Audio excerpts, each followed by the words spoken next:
My name is Claudia. I am 34 years old. I am a housewife. I have 3 children and a husband. I love my family. My life looked perfect. My house was clean. My children were healthy. My husband worked hard and left every morning on time.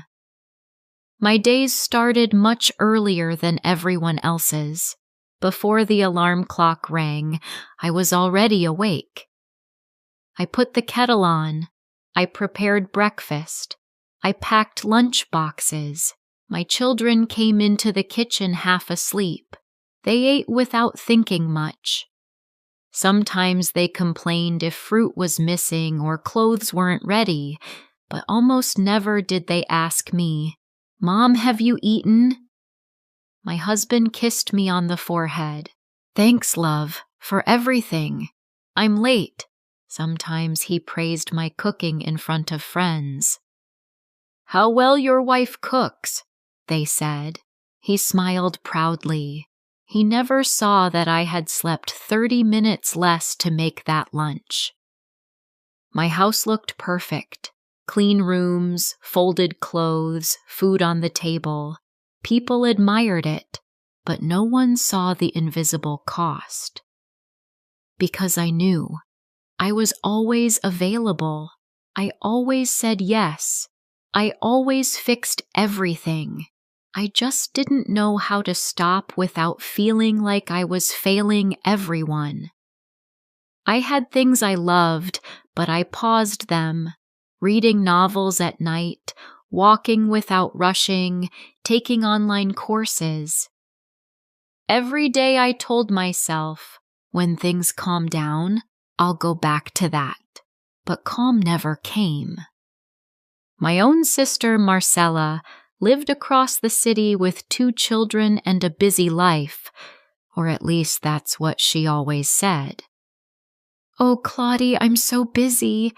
I have no time. I'm exhausted." I listened to her while washing pots or folding clothes. "What happened now, Mars?"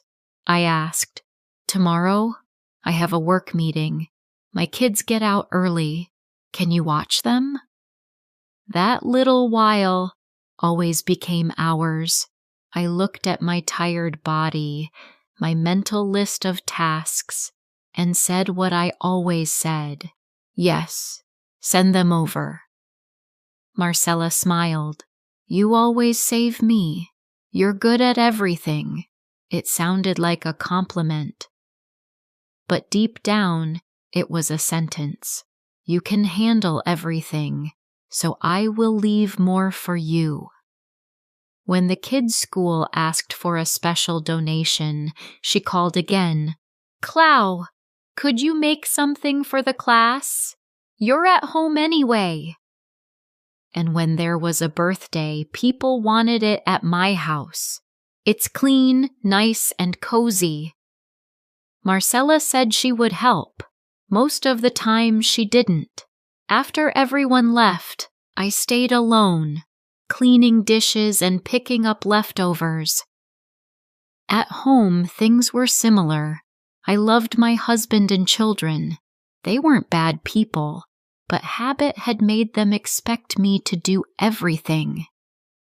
"Mom, I need red cardboard for school," said one child. "Mom, can you make something to share?" said another. "Did you wash the blue shirt?" asked my husband. No one asked, "Are you okay? Do you have time?" I pulled out a mental notebook. Red cardboard, something to share, wash shirt, go to the bank, reply to Marcella, prepare lunch, remember parents' meeting. And I did it all, always. They didn't see my back pain. They didn't see I hadn't eaten. They didn't see I was exhausted. They only saw everything works. And when everything works, no one asks which piece is about to break. Days blended together. I was always tired, always saying yes. I ate standing. I went to bed with a headache. My yeses piled up like dirty dishes.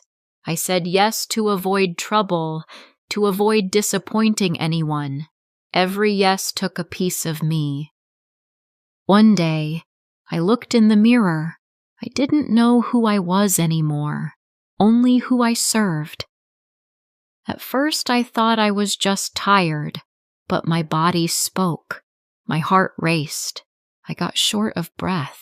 I forgot things. I snapped over small things. One night, my hands trembled. My chest felt heavy. I cried, not because something terrible happened, but because I had done this to myself for years. The next morning, I woke with fever and dizziness. My body forced me to stop. I messaged Marcella, "Today I feel bad. I can't watch the kids." She said, "Oh, just for a little while. Please help." I felt guilty and said yes again. My husband asked me to prepare dinner. In the middle of fever, noise, and exhaustion, I realized when people keep adding weight to you when you're sick, it is not help. It is silent abuse. At the doctor, I finally heard it. This isn't just tiredness. It's accumulated stress. Your body is collecting a debt. I understood. I hadn't broken from one day, but years of neglecting myself. That night, I stood in my kitchen, dirty plates around me. I hadn't eaten calmly I couldn't remember, and I promised, I have always been there for everyone, except me. That will change. The next day, I said to my family, I'm very tired. Things must change. We shared responsibilities, dishes, laundry, simple dinners. I asked for 1 hour a day for myself. Slowly, things shifted. When Marcella called, I said, "Today, I can't." She called me selfish. I said calmly, I'm not selfish. I was sick because I never thought of myself. We hung up. I felt relief. I walked alone sometimes. I read again. I took my course. I didn't stop being kind. I just stopped being last. Saying no to what destroys you is saying yes to life. So I ask you, where are you on your own list? Are you first or last?